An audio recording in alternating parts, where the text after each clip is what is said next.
Just sit right back and you'll hear a tale of a fateful trip that started from this tropic port aboard this tiny ship.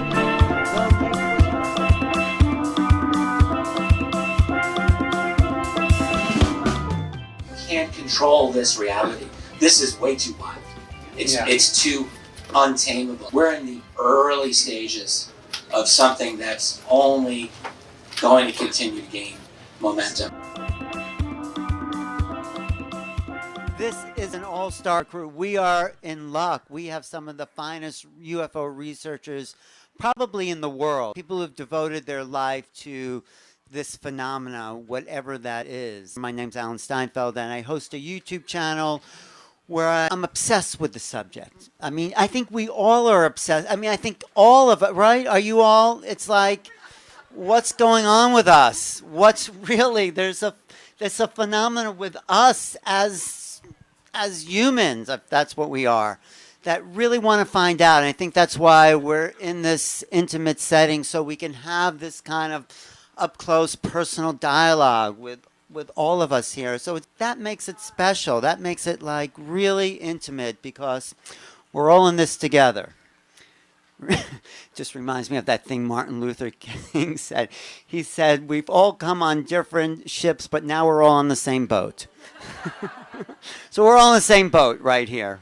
So this is, and it is rocking. I thought it was just me not getting enough sleep, but it is a little rocky. So tonight I thought we'd kick off the whole festivities with something that I've been wondering about. After reading Jacques Vallée's book, Wonders in the Sky, and many of the research people have done here, it seems like this phenomena, you all know what the phenomena is, we're not beginners here, right?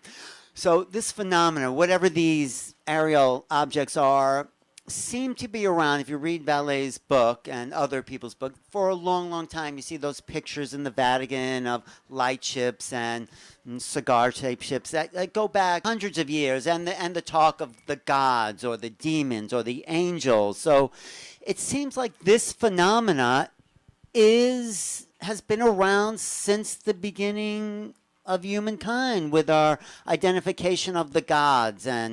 But yet, I also think there's something new happening here for us, maybe, as human civilization. So this is the big question I'm throwing out to the panelists. Is this a new phenomena, or what's emerging something new? Or are we just the latest spectators of a cosmic sport that, is using us as sort of like ants going back and forth, and they're doing their big thing in the sky. So I don't have the answer, and I don't know if anyone here has it. Oh, you have the answer. Okay, we'll get to you in the answer and questions and answer. Well, hold on to that answer. But I think it's an interesting discussion because it's also a good way to introduce the subject for people who may not be caught up on the latest research these guys all have. And so just to introduce the panelists, we have Michael Tellinger, who is a real expert. Thanks for being. Are you feeling a little better, Michael? He's fine. It's You're flying. Oh, I thought we were cruising, but that's okay. All right, that's good. Michael is a great expert in ancient civilizations and the whole evolution of culture and society, and I'm happy to hear. And then we have the doctors JJ and Desiree Hurtak, who, yes, let's give them a hand. Richard is a great historian and such dedicated investigator. Him and Tracy do a YouTube podcast every week, and it's like, this is news for me. This feeds me. So thank you, Tracy, for being here. And then, of course, the lovely, the one, the fearless Linda Moulton Howe. Her YouTube. I can't wait till the next one where you're petting your cats. But no, I know it's not about the cats, but the cats are lovely. But the research and the drive and the passion, you dedicate lives something unknown, something very strange. So thanks, Linda, for being here.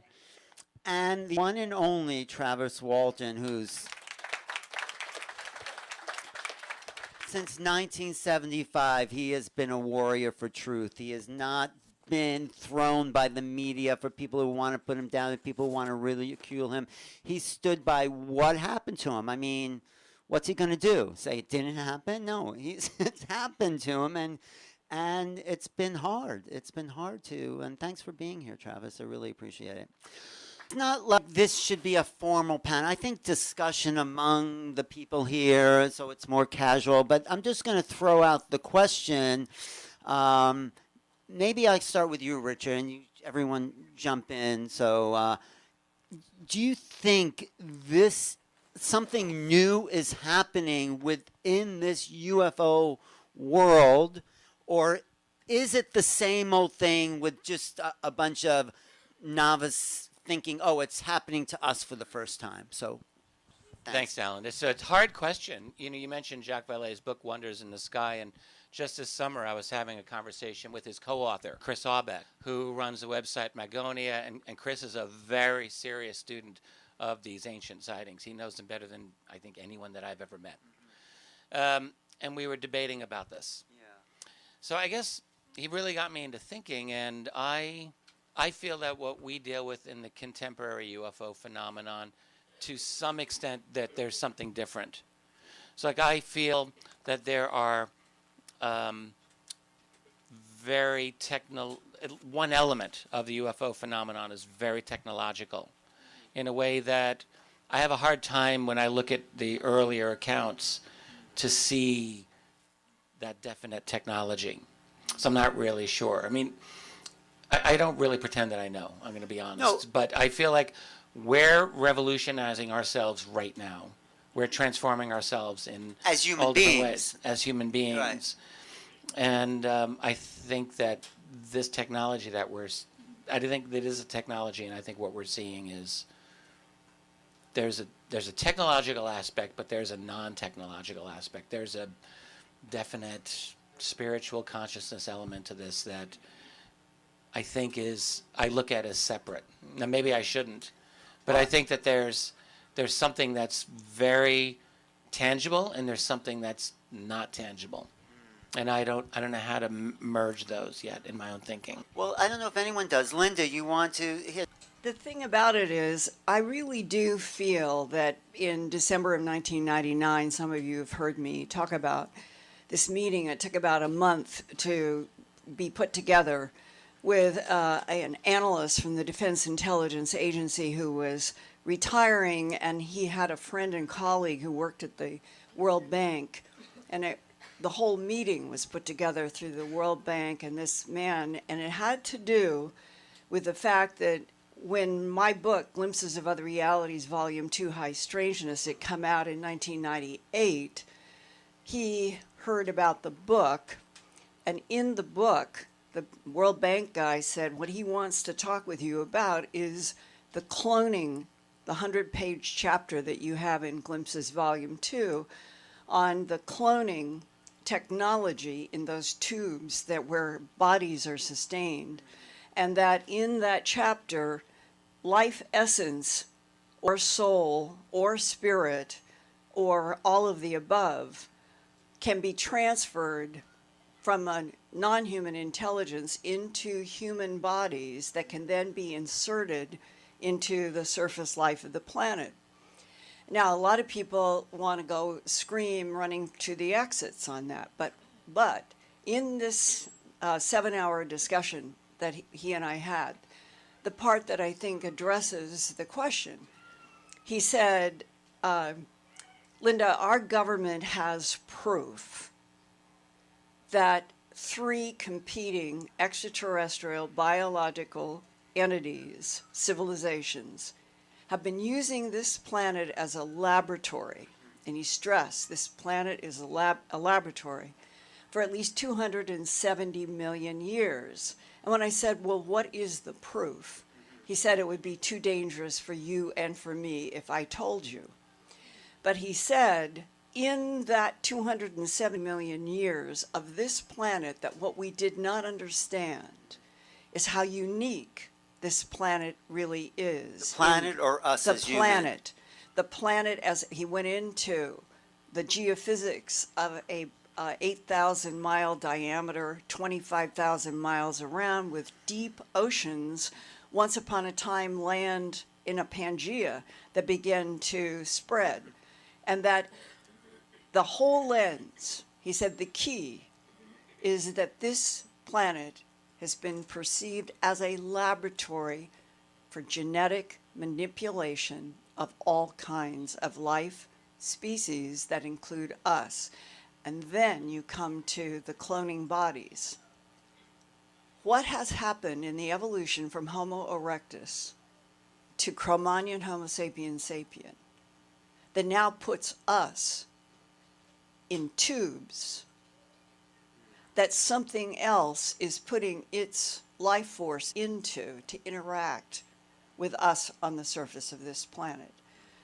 And it was a profound question to me, because ultimately, if this is a laboratory and we are a product of 270 million years of mixing and matching genes, who are we now? And what exactly is our relationship to the cosmos and the experimenters? And Barbara Lamb and I were doing an Ancient Aliens about 4 months ago. And we had one of the men that are supposed to be a hybrid. And we did a 90-minute hypnosis session, uninterrupted, on with crews. They kept it going. And at the end, we were both stunned. She knew a lot about this guy, and there was DNA to What say he was a stunned you, hybrid. though? And he said at the very end, the whole key is our souls. There are entities in this universe who want our souls, and that the whole dynamic of the universe is over that struggle. Thank you. So well, we'll get back to that, but it feels like you feel like this has been going on for 200. At least, yeah. And it's not probably way necessarily new. Well, let's ask Michael Tellinger, because he's studied some of this ancient civilization, and he's made some new discoveries recently about the fossilized bones in South Africa. Okay. Well, thank you very much, Linda. That's very interesting information. Now, I'm not sure if you've spoken about this before, but I recall you mentioning something like this in some of your other lectures.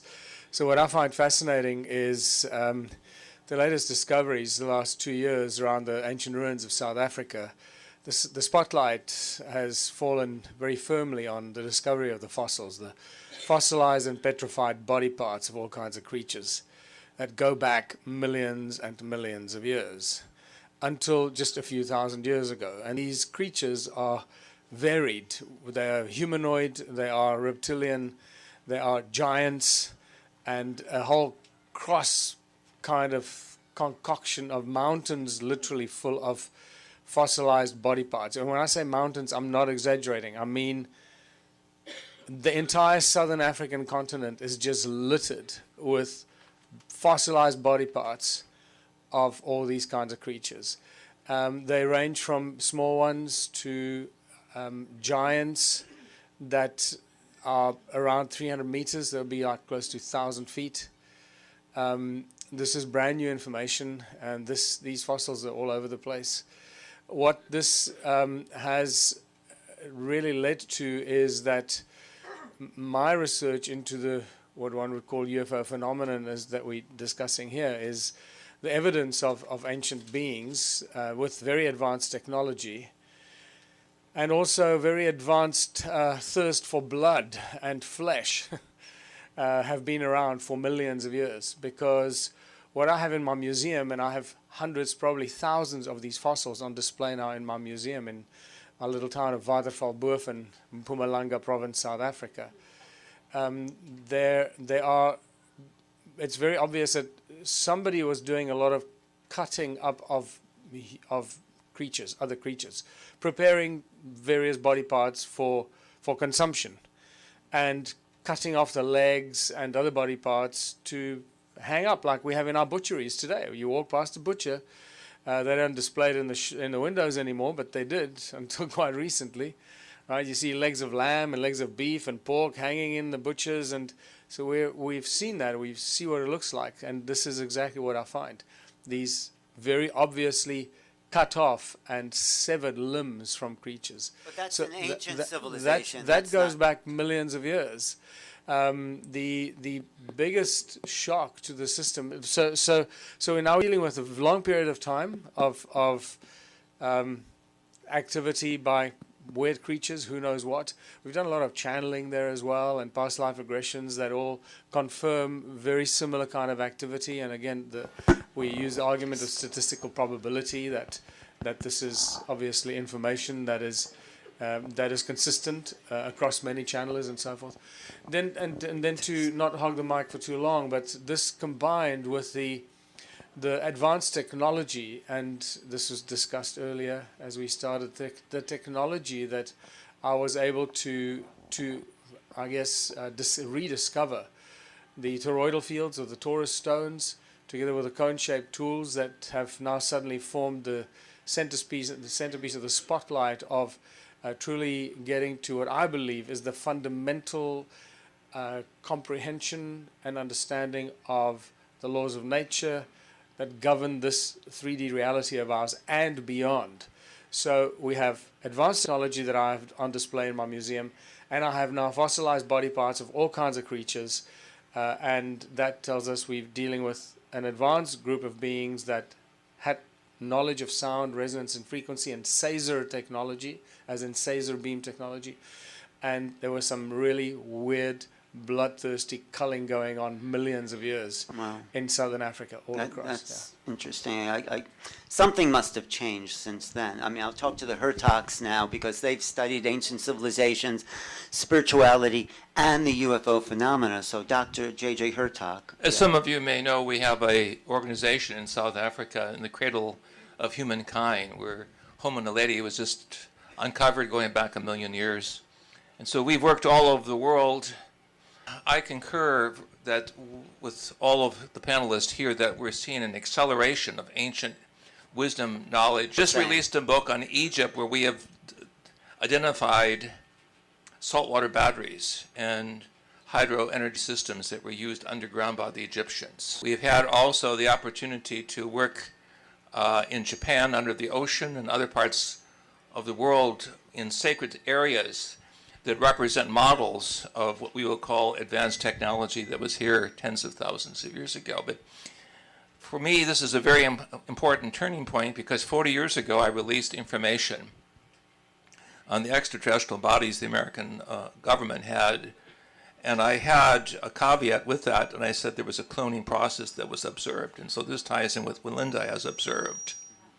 These were pictures that Dr. Alan Hynek and I were given by the intelligence community. So these subjects were rather grotesque, and one can understand the psychological reasons why this information was not given out in the public media, but people have grown up in the age of Steven Spielberg, and so I think we live in a dynamic worldwide civilization that is coming to the realization that our ancestors knew of the cosmic others, and we are at a stage of preparing for a quantum leap in consciousness and recognizing the positive side as opposed to some of these earlier civilizations that were rather negative. Well, is that what's changing? Like what Richard may have said, that, you know, something seems to be different. That's what I got. The phenomenon has existed for millions of years, but something's happening now at a crisis turning point, maybe for us as humans. Maybe the phenomena may stay the same, but our recognition. Wait, let's hear from Desiree and then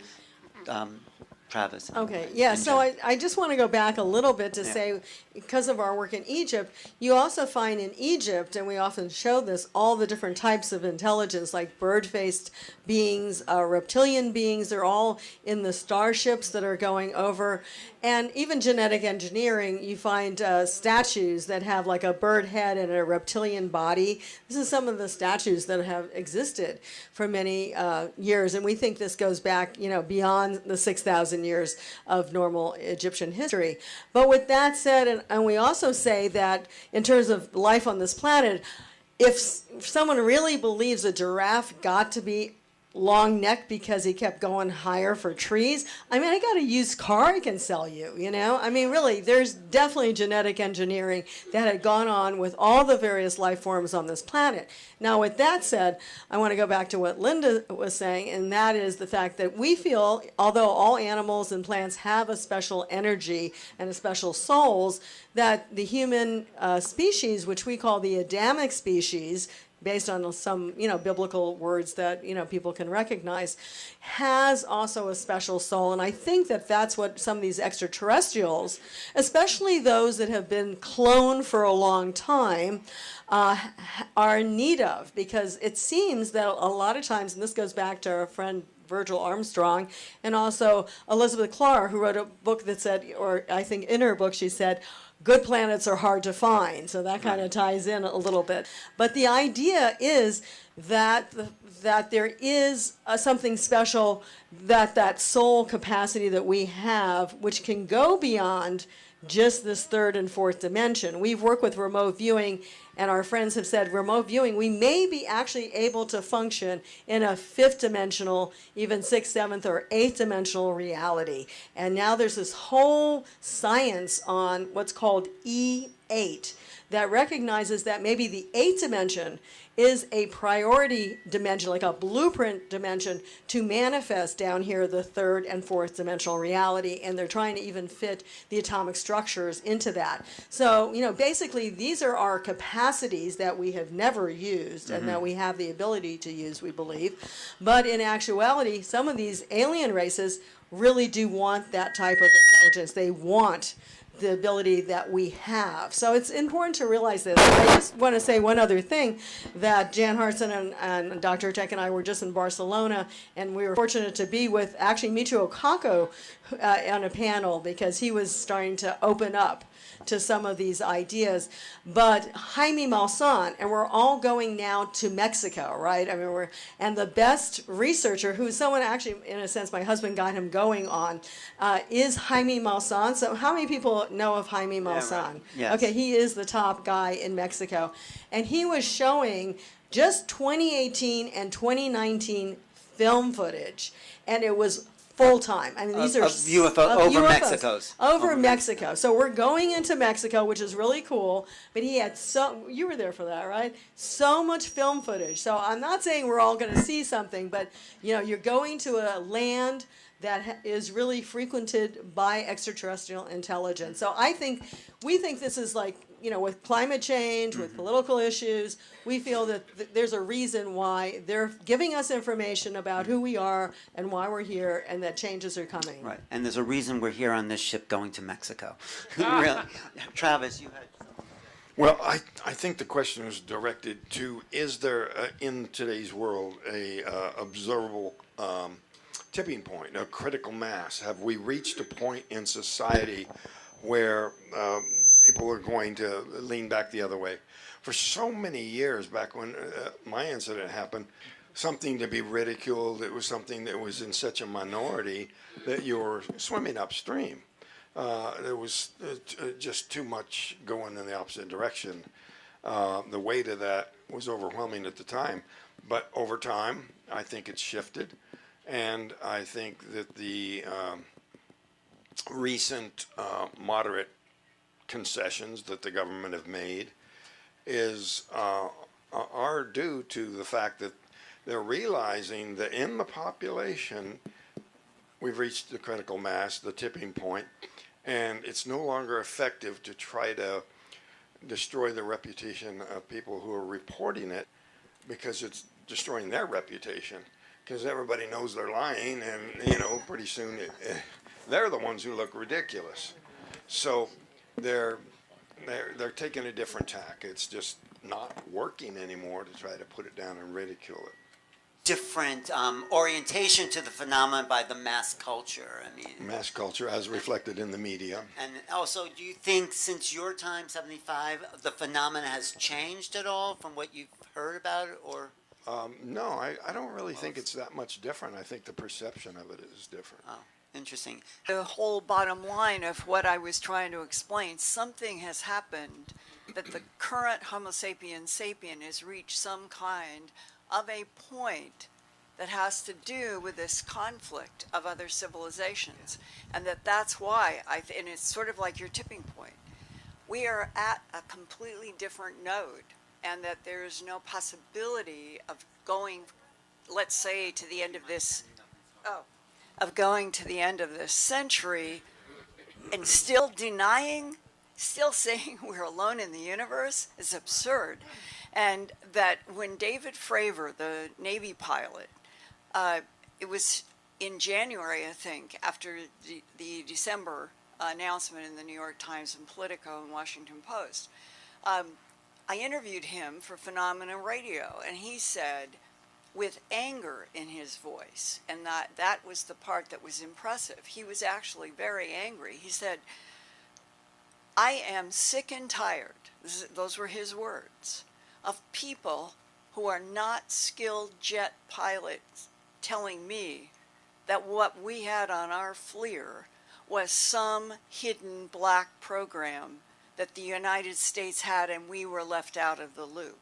And he was saying that what I have observed, the speed, the stop, the 90-degree angles, no human pilot could have endured.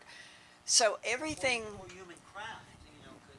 Yeah, and the third part of this is, there are too many whistleblowers who have firsthand knowledge about us having some kind of a base on the moon, in a lava tube on Mars, and interstellar trade. And it may be that all of these things now are coming to this cross point, and that's why the government is going to be in trouble if they don't announce that we're not alone and that there are other civilizations. Yeah, Richard. I just want to add something. Yeah. I definitely think we've been monitored for probably our entire existence and beyond. But by the way, Fravor just did Joe Rogan 2 days ago, and that's going to get millions of views. As of this morning, it had like almost 1 million, and it was a great interview.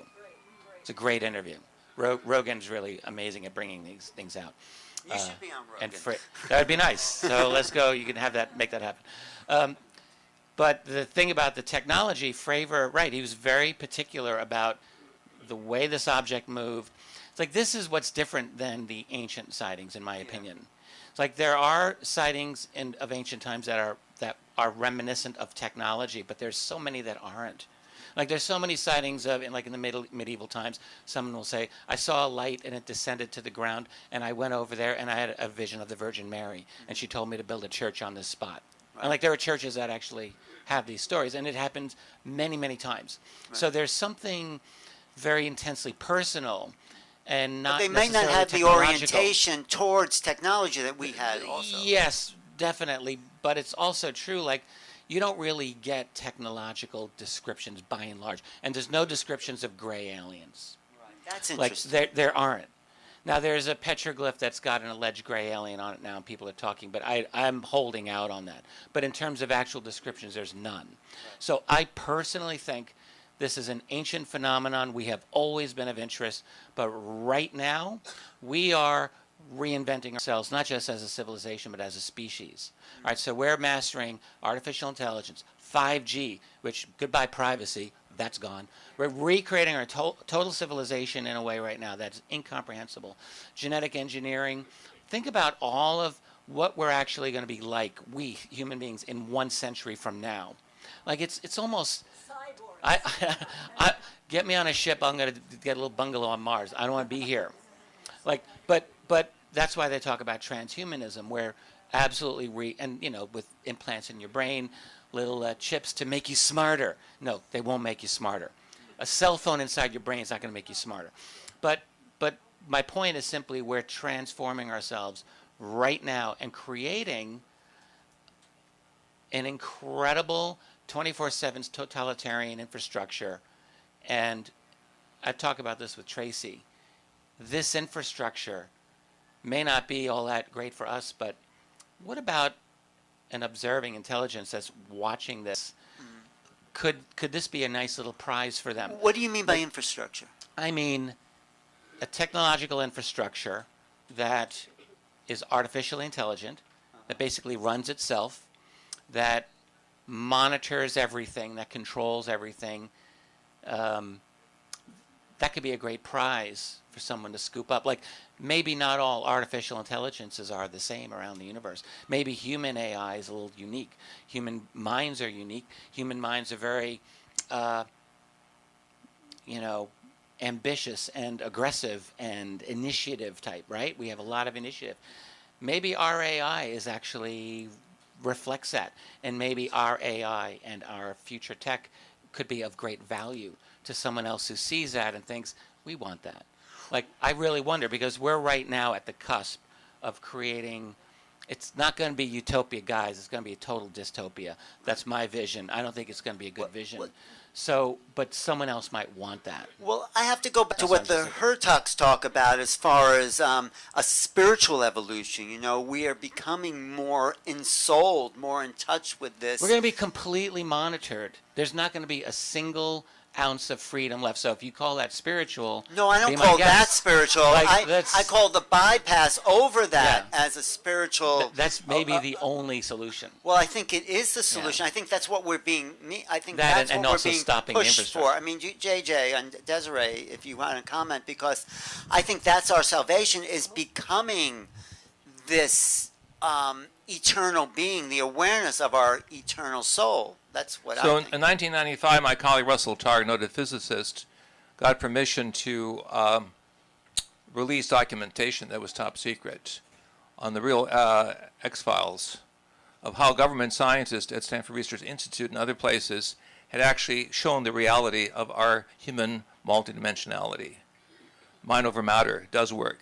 Mental communication without technology does work. This is a blueprint of our potential growth in a consciousness, new spirituality, as opposed to Big Brother working with the cloud, reducing us to the mentality of passive ants, where we have no say in our future. So Richard courageously has understood the game behind the game, that this involves the soul in the naturalistic sense of human values, human prerogatives, and human love that's at stake. And Linda also has evoked the sense of the maturity of the soul that can create a magnificent future world like the great Greeks and the Italian Renaissance and the Oriental greats did in the past. But we have to understand that there's a roadmap that's beckoning us to make a choice with all of this new information. Do we go the way of the government elites, the big brothers, or do we go the way of a whole new social media approach, a global commons that will allow people to put together a bigger picture of what's at stake? Well, I think Richard's right in a way. The more we become aware of this great intelligence that we are, the more the government, whoever's in control, wants to keep up and stop that down, 5G. So it's a kind of a race to, are we going to wake up before they put us to sleep, or are we going to outrun them so we can have the planet that we are here to really live on and enjoy and cruise through and do all those things? I mean, what do you say, Desiree? Okay, nice. And No, Michael I think you hit it on the head, and actually with Richard too, because we're at that phase. It's a critical point right now, and I think we're all seeing it, and that's why ET is here. From Dr. Hurtak's experience in the 1970s, he was told that actually 64 areas of science, and that includes archaeology, astrophysics, genetics, cloning, all that, and all other aspects were being fed to us, literally. So we are prepared for contact. And we're not like little naive people. But at the same time, as we all know, from any kind of technology, it always has pluses and minuses. So it can be misused, and more than likely it has been misused historically on this planet. So it really is up to us, but we are at a crucial time. I think really between what's happening on the planet globally, global warming, and other consciousness, we see the breaking apart of an old structure, whether it's political, and ultimately I think you'll acknowledge economic probably in the future as well, that this is a time of change, and all of us actually have a role to play in trying to balance that and go in a positive direction. Well, I want to ask the person who probably is the most documented contactee on the planet, has spent 5 days aboard a ship, and do you get the feeling they wanted something from us, or were they helping us? I mean, what's your like intuitive sense of your experience and who these beings were? I think that my experience is kind of a standalone thing because it was unique, and it began with an accident. But were they good, bad? I mean, your sense Well, of at the these time, beings. I misinterpreted things and thought of this as a most horrible, Hollywood's take on it, invading monsters. Right. But over time, I started to realize things that weren't fitting. The fact that I was returned to a place where I could get help and whole and healthy. And as I looked over time for signs that I'd had some serious health consequences, they weren't materializing. I come to realize that the analogy I think Barbara Lamb made in regressing people who were reporting horrific experiences came to later realize that they had medical issues that were resolved. So it's like the little kid in the dentist chair who thinks of the dentist as a white-robed monster who's out to make him hurt, and later grows up to understand that that was for the best and that he needed his teeth fixed. Thank. How many people here have read the Apocalypse in the Christian Bible? Maybe a third of the room? The Scroll of Revelation, as it's called in Protestant. There is, I think it's chapter 13, and it goes, "Hear ye, the time is here. The time has come for the harvest of souls." And it is that chapter in the Apocalypse that I got the title for Strange Harvest, my documentary about animal mutilations in 1979 to 1980. That's 40 years ago.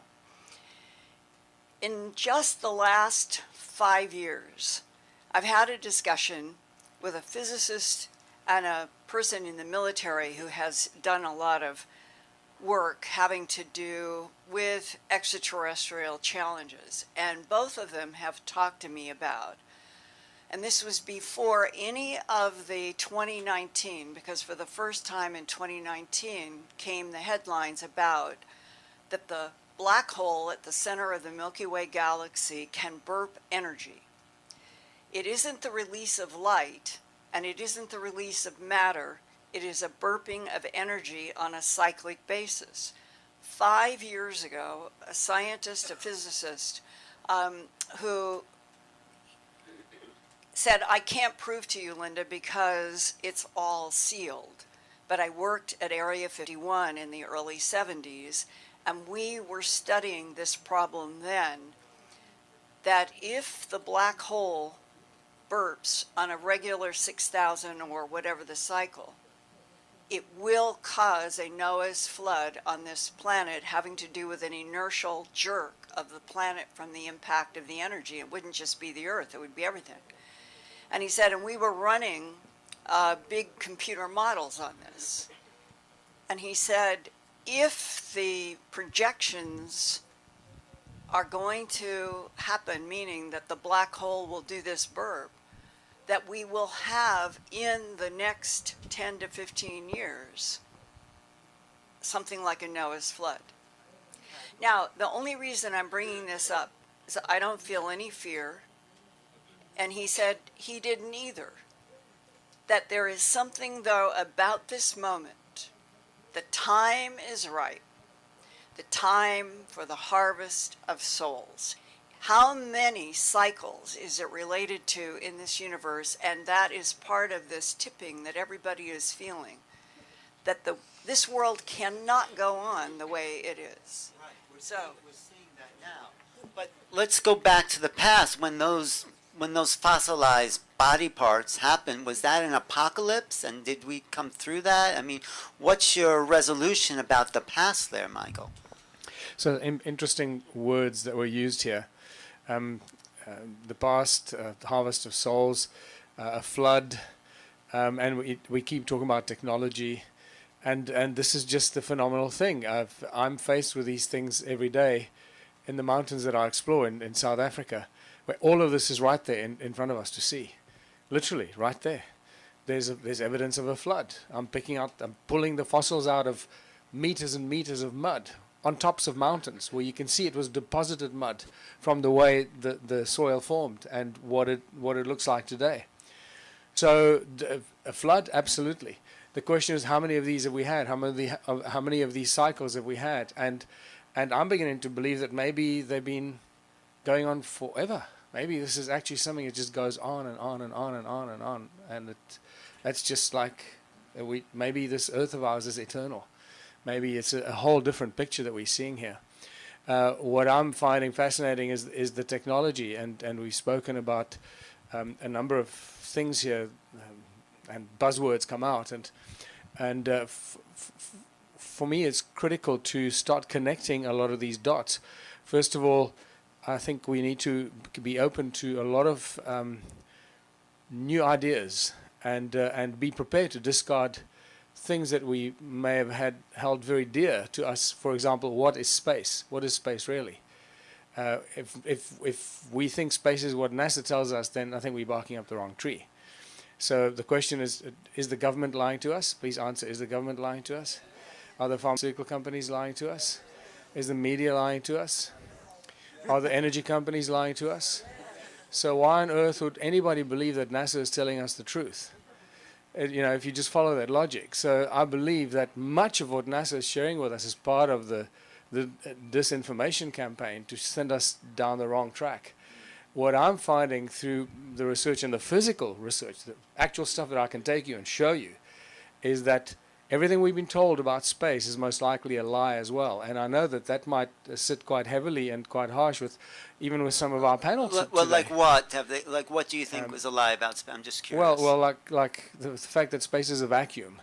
And the way that science fiction movies show that you can get into space with a rocket and then, let's go over there. And so I think that's like a childlike thought about what space really is. And if you go back and you this is what I find fascinating, how this research brings all this information together, and it starts to tie all the areas of research together into one unified field of comprehension, rather than just a unified field theory of the nature and the laws of reality, but actually a unified field of information and knowledge that's right there in front of us, facing us. And we just need to be smart to digest what that is. And I'm waffling a little bit, but it might sound like I'm waffling to some people here, but this is the key thing. The evidence is right there in front of us, and we're dealing with I believe, first of all, we're not going to go into a zombie kind of future. I believe that we have a solution for it, and that's what the Ubuntu movement is all about. That's how it's evolved, out of realizing these things, out of realizing where money came from and how it was introduced to humanity by these same draconian creatures that are cutting up body parts and eating people and eating other creatures. They're the same individuals that introduced money to the system. So you start realizing how everything is connected. So we know what not to do in the future. It's just how do we get there from here? So all these solutions are there. The technology is there. We can recognize the technology. It's more and more people are talking about the toroidal fields and toruses and vortex fields and torsion fields, all the same bloody thing. But it's becoming very, very clear as to what these ETs, these aliens, these other beings are using as a source of energy. Sound, it keeps coming back. You're talking about burping, the universe burping and all that. It's all connected. The fact that sound and resonance keeps coming back as a primordial source, and how suddenly we can tie up together so many things that previously may have seemed very far removed. And I hope I didn't waffle. No, I agree. We have to look at time and space. I mean, time as well, because if you look at the remote viewing facts, there were people who could remote view where someone will be in the future before they even knew that they were going to be there. So they were able to do. Do you know about those experiments where I think it was Pat Price or somebody who said, and Hal Puthoff went out into the field, and Pat Price said, okay, let's put down where he's going to be, and they were going to wait for him to get there, and Pat Price goes, no, let's do it before he gets there. He doesn't, and Hal Puthoff doesn't even know where he's going to be. At the time, Pat Price does the drawings, and he ends up being exactly in the same location. I mean, you can't explain time in the way we think time exists. So these concepts of space and time have to be rewritten in terms of who we are as human experience. So what were you going to say, Desiree? No, I was going to add to that. Yeah, Russell Targ did experiments also with even the silver market, and they won $100,000 in just the silver market by precognizing whether the silver would go up or down, and the University of Colorado Boulder actually did the same, and it turns out to be like 100% when you use the right remote viewers. But I want to go back also to talk about, since we're here in the Americas, and many of you know that the Gulf of Mexico, large part of it, especially over by Merida, where Chichen Itza is, was where the Chicxulub meteorite hit, and that seems to have destroyed the dinosaurs at one point. Of course, the question is, who did that? Was that just a random event, or was it something else? I'll leave that open.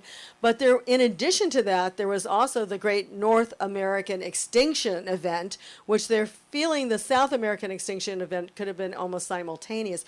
We actually used to have horses and different types of animals in North America that were completely made extinct at one point. But we just left San Diego, and about 3 or 4 or 5 years ago, there was some mammoth bones found. I don't know how many people have saw this. It's now in a museum, so if you hang around San Diego, it'd be worth seeing.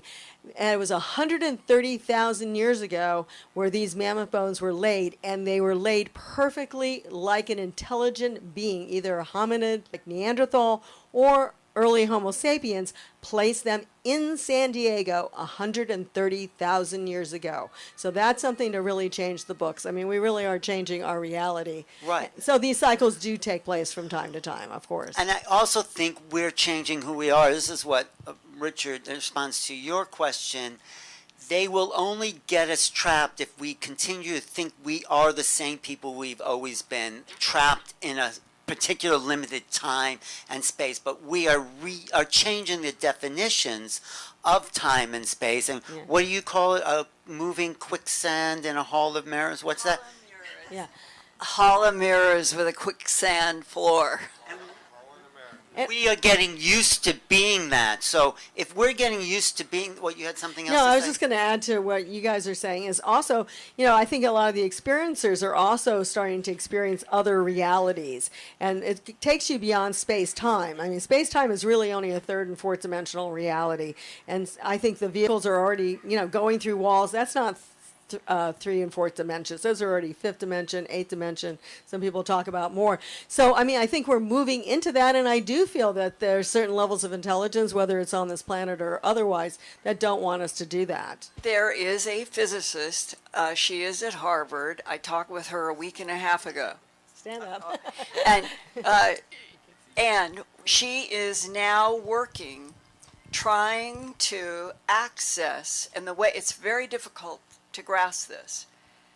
Her whole concept is she wants to prove the existence of the dimension, that if you thought about this room and that somehow you could like we run our hands like this in XYZ space.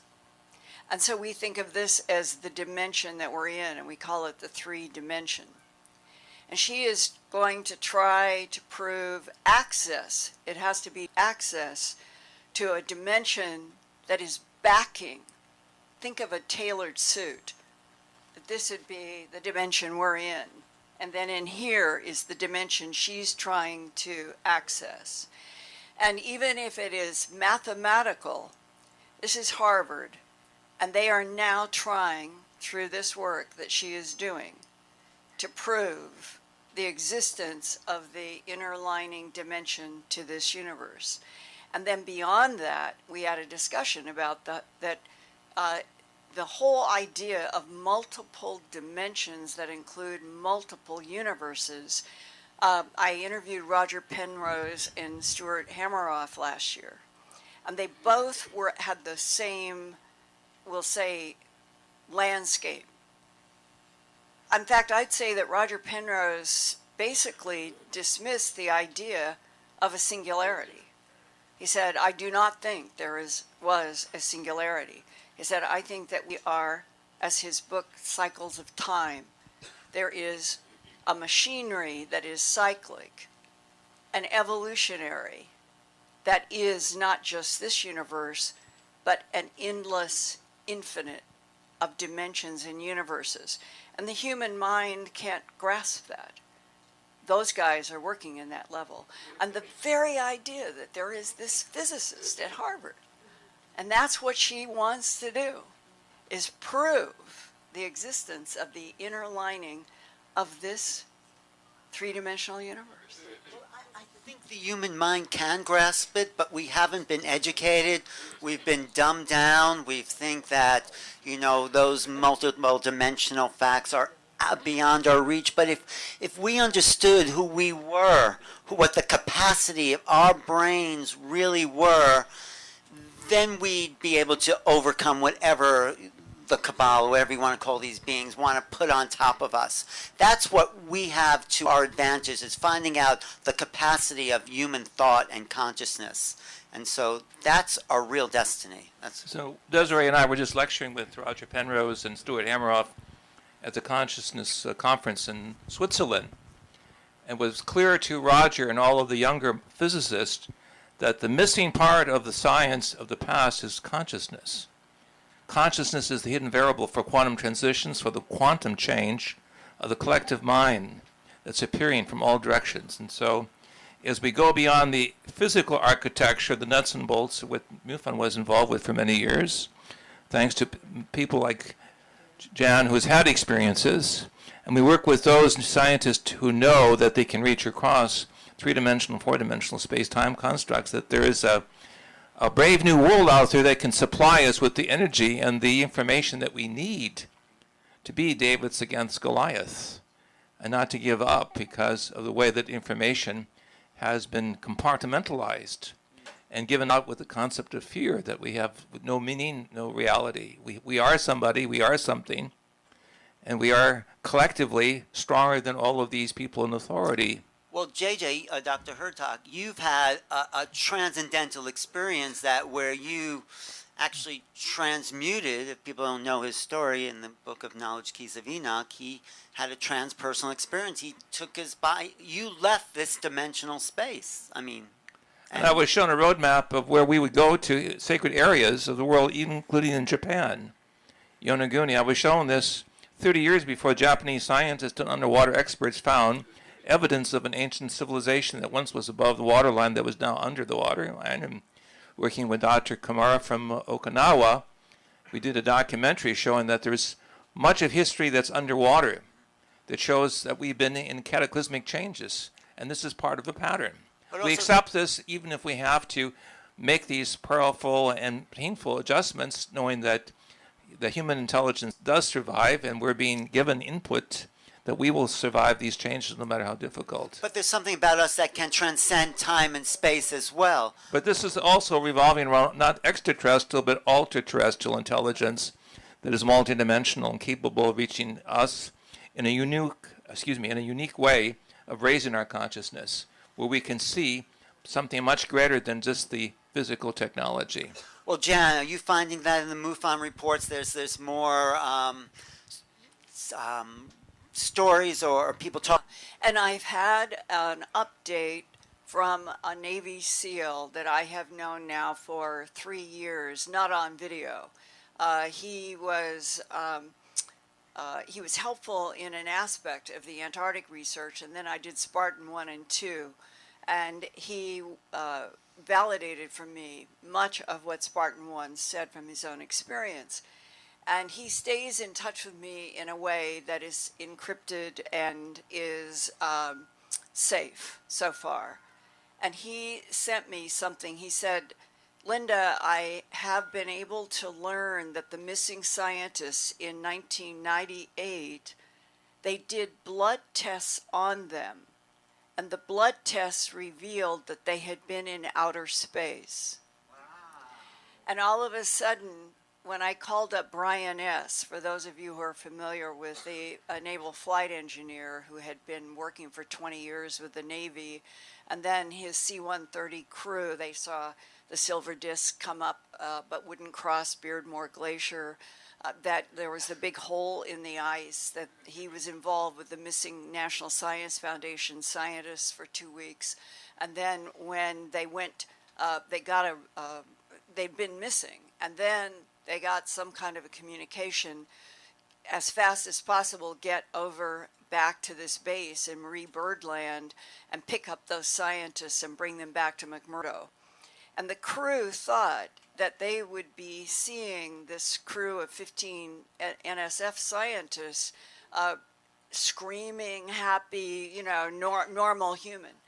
And he said when they landed, the scientists were lined up in a line with their heads down, and that they sent somebody over to get them, and that they walked slowly with their heads down over to load up on the C-130.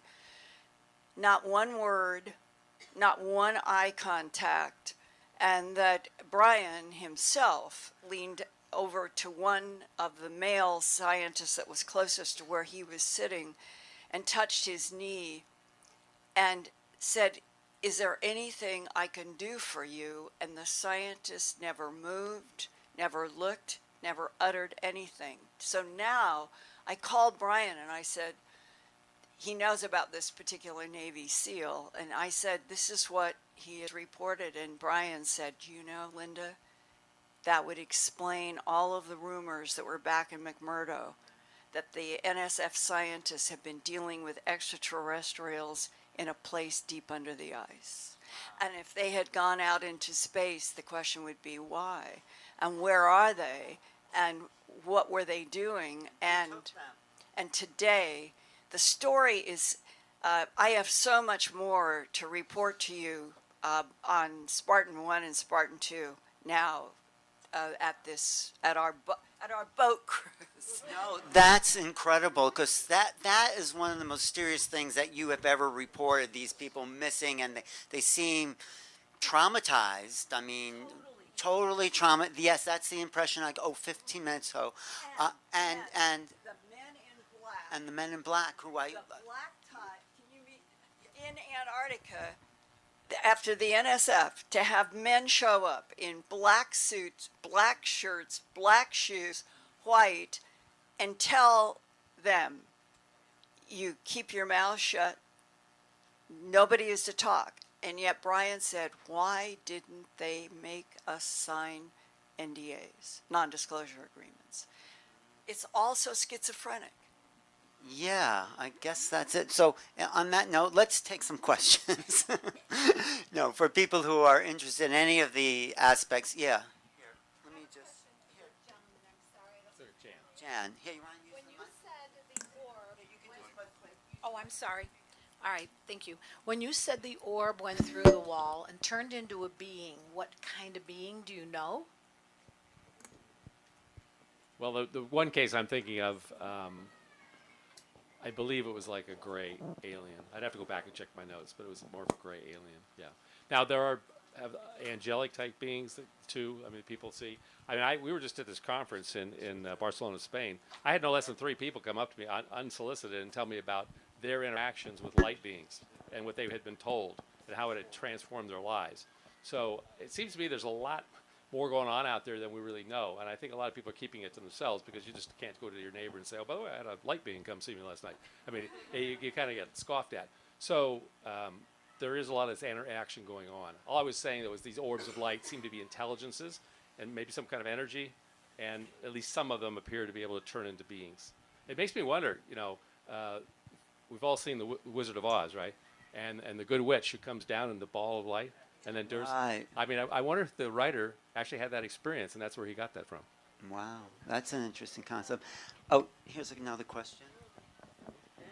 We always seem to be so close to nuclear war, and a lot of crazy people have nuclear weapons. And I saw a video on television that showed a UFO zapping a dummy warhead, do you think that they would help prevent a nuclear war? Because they have so much invested in this planet. Or already have prevented it. In the 60s. And then the Rendlesham case, actually in 1980, is another example, most definitely where something went down and penetrated alternating layers of cement and steel and disabled or tampered with the nuclear ordnance in some way there. But I will just point out that from 1945 till the end of the 20th century, that this planet experienced more than 2,000 detonations of thermonuclear bombs in tests. 2,050. And 2 on populations. 2 on populations, and then over 2,000 more, massively larger, all over this planet. And no one stopped those. Now, I spoke to a man some years ago who was doing part of tests in the Pacific in the early 1960s, in which he said to me, and I was able to get a good confirmation of his Navy background, but he said, this is something called Operation Dominic, and you can look at the wiki page on this. But they did a lot of nuclear explosions in the upper atmosphere. He said we had bogeys all the time. That is UFOs all the time in anticipation of these. And every time just before we would detonate something, they would be gone. But on one occasion, it did not get out in time and actually went down. And they did an attempted recovery of a UFO craft. It was in 1962. Wow. And it was a failed recovery. But he described it. I actually wrote about it in one of my books. But point is, these things are definitely interested in our nuclear technology. But my sense is most of the time it's pretty much hands-off. But in some cases, it is not hands-off. Well, do you think they don't want us to blow ourselves up ultimately? I don't know how to interpret their motives. Right. JJ has something to say. Go ahead, JJ. In my work with several experts, it was clear that the positive ETs do not want us to go in the direction of wanderlust, of self-destruction. And there were clear case studies. I was a part of one in Brazil in 1986 where a flotilla of spaceships came over a nuclear system that was being built secretly, not even known to the American intelligence community, and actually encircled the area. And it was later disclosed that the Brazilian military were doing a nuclear installation. Of course, in Fukushima, we had the vehicle overside, and even during the Yom Kippur War, a missile was fired from Ishmalia on Tel Aviv. It was deflected by an extraterrestrial ship.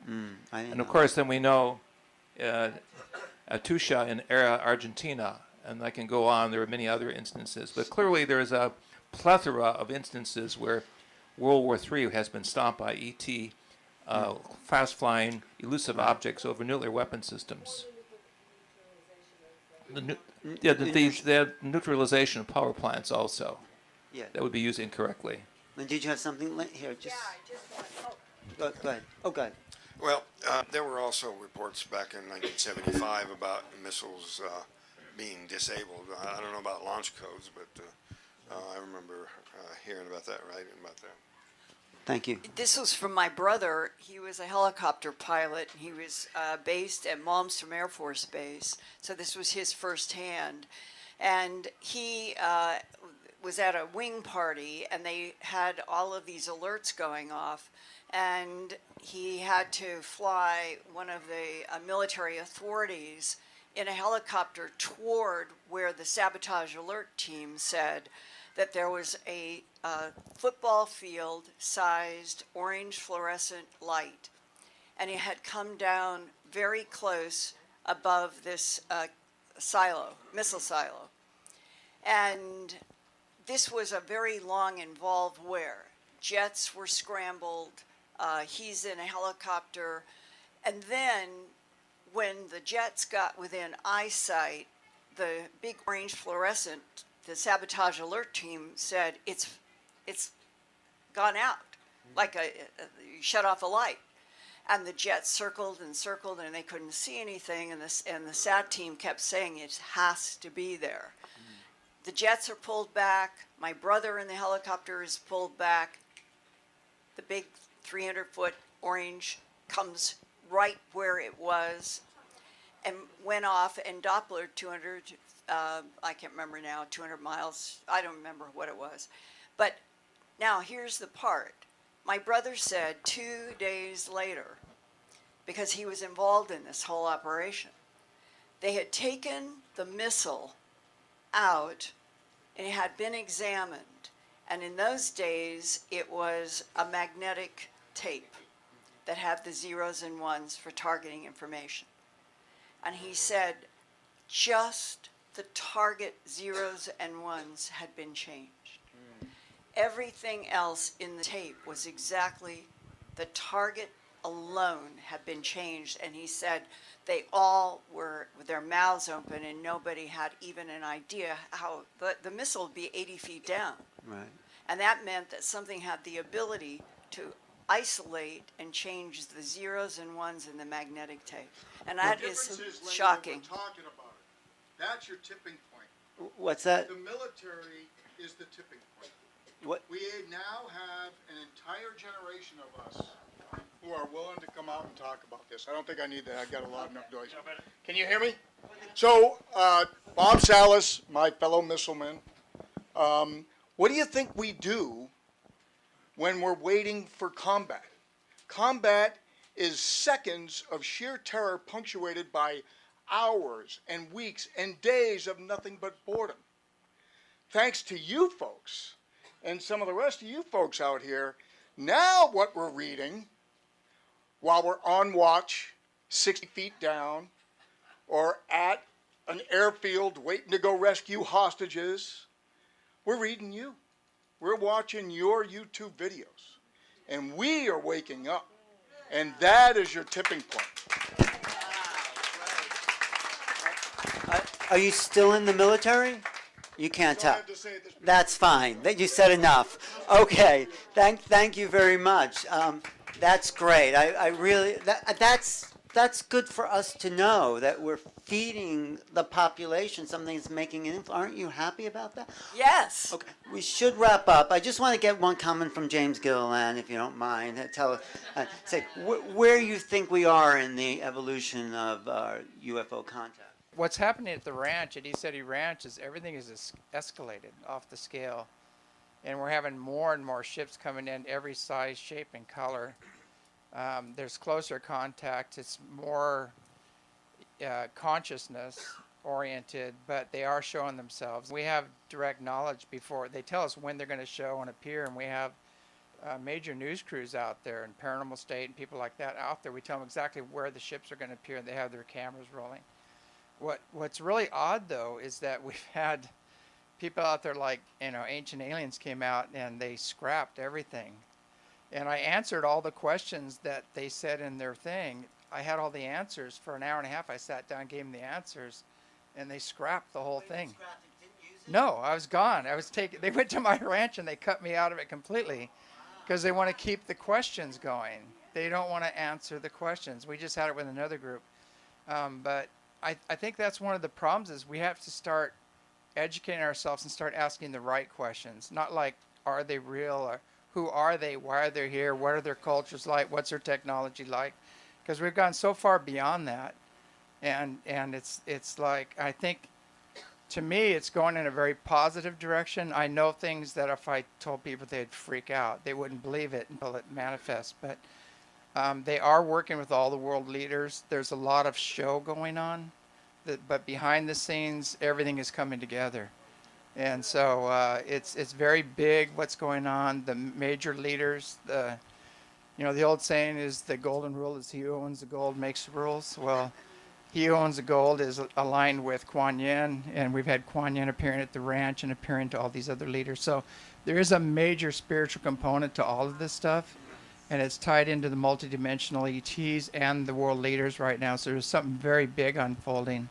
And you won't hear it on the major news. Unfortunately, they can't. They'll get crucified. So, yeah, something big is going down. It's going to be fun. Something's changing in this dimension. It sounds like. Yeah. Let's just do a quick. Thank you, James. A quick wrap up. Michael, you want to start? Like, where do you think the future of your work and the ET phenomenon is going, as you see it? Well, I think that, like the gentleman over there said, the tipping point and the tipping point is here. We have an obligation not to get too lost in the past and to know about the past, inform ourselves, use that as a platform a platform for us to know what not to do into the future and what we should be doing into the future. And I think that's certainly my philosophy on this, and that's what I take up my time with, and utilizing this knowledge and information. Thank you. Michael will be giving a lecture this week. Dr. Hurtak. I feel we're going to be in a roller coaster ride in some respects, but also see the opening of the heavens in the coming of the ultra-terrestrial beings of light. We historically called the masters of light. This is the myth of the eternal return to anthropologists, is the cosmic Christ, or the coming of the great master teachers into the human arena of experience. So it must be very positive, because the universe is positive, and that's why it is going through all of these cycles. But overall, there is a balance between wisdom, love, and compassion. Thank you. And I think very strongly that we're going to discover that we didn't evolve on this planet, that our Adamic species, as I called it, is on other planetary systems, and we're going to really meet not only ourselves there, but our cosmic counterparts. And the heavens are full of different forms of intelligence on various dimensional levels. So when we talk about the consciousness field, it's not just the consciousness field of the Earth, but it's actually the consciousness field of the universe and the multi-universes. Thank you, Desiree. In another 50 years or less, I think we'll have an open understanding, that open conversation in our world, that we're not alone, that there's other intelligences, plural, that are interacting with us. At the same time, we're transforming ourselves in a physiological, deeply technological way that's just going to change us. And I don't know that it's going to be a good thing. I don't know that it's going to be a bad thing. So what we have to do, stay positive. Jan told me to stay positive. Think happy thoughts. Be yourself. So, I think I'm probably the most negative person on this stage. No, you're just. But he's a historian. I'm a realist, and I don't like utopian thinking. I'm going to be honest with you. I think it's really dangerous to think utopian thoughts, and I'm not saying everyone here is utopian. I just think I don't go that way. So I don't know where we're going to go. I don't know if it's going to, this is our fork in the road, and we've got to make smart decisions. We better own our technology. I was just listening to, was that Elon? No, it wasn't. I can't remember. Someone was talking about future AI, and it's got to be open source, for one example. Not proprietary, owned by Facebook or owned by Google, for example. Because if someone runs ahead with that, that's one way we'll be screwed. We have to open source a lot of our tech, and we have to open source our world, and then we'll have a chance of actually achieving our destiny. Thank you, Richard. Thank you. I appreciate realism. I have bets with two friends. I had it last year. I've got it for New Year's Eve of this year. And if I have to go another year, I'll do the same thing, and I'll pay off those dinner bets. That we are going to have that global headline, "We're not alone in this universe," because it is so insane to persist with insisting that we are alone. And another thing that I think is going to become very clear whenever this headline breaks, and this goes back to the DIA analyst in December of 1999. He said, "We're dealing with intelligences that look at planetary bodies in spherical geometry. We humans only relate to thin crust surfaces that we live on." He said, "We're dealing with intelligences that take and analyze an entire 8,000 mile in diameter, 25,000 mile around circumference planet, and that their designation of real estate that they will occupy can be 50 miles down, 25 miles down, that they can analyze a planetary body where there may have been huge gas bubbles that then have caverns, or they go down beneath the levels of the oceans, and that this would explain how there could have been three competing civilizations here 270 million years ago, and that as we get this headline and as things evolve, we will finally begin to realize as the whole concept of a haunted planet. The haunted planet for centuries is because we have had competing non-humans occupied like the second, third, and fourth floors down, and we humans have only considered our life on the crust. That's going to change. I personally am going to do everything I can to help people not be afraid of this. We've been here for millions of years. We're just finally coming to the point of the truth is we've never been alone. We've always had other intelligences in this solar system. And it is about time that we have been given some respect by the power brokers to say, here is the truth. That's what I want to happen. And I get my bets. We're with you. Thank you. This is just my opinion. That's okay. I'm not reporting this as some exchange of information with extraterrestrials, but it is my opinion that to conceptualize the worldwide lack of understanding of the existence of extraterrestrials as some kind of a conspiracy of the governments and the scientists to keep us from the truth is barking up the wrong tree, in my opinion. They're not very good at keeping secrets, and it's not even to their advantage.